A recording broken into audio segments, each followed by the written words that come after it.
name is Meera Vinod Gore. I am in first standard. मान्य अध्यक्ष माझे गुरुजन, मी आज तुमच्यासमोर 2 शब्द सांगणार आहे. 15 ऑगस्ट 1947 रोजी आपला भारत देश स्वतंत्र झाला होता. तेव्हापासून हा दिवस स्वतंत्र दिन म्हणून साजरा करतो. म्हणून स्वातंत्र्य दिनाच्या निमित्ताने असे सांगावेसे वाटते की ना धर्माच्या नावावर जगा, माणुसकी हा धर्म आहे या देशाचा.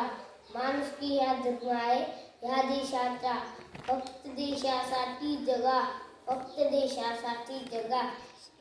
सर्वांना स्वतंत्र दिनाच्या खूप शुभेच्छा. एवढं बोलून मी माझे 2 शब्द संपवितो. जय हिंद, जय भारत.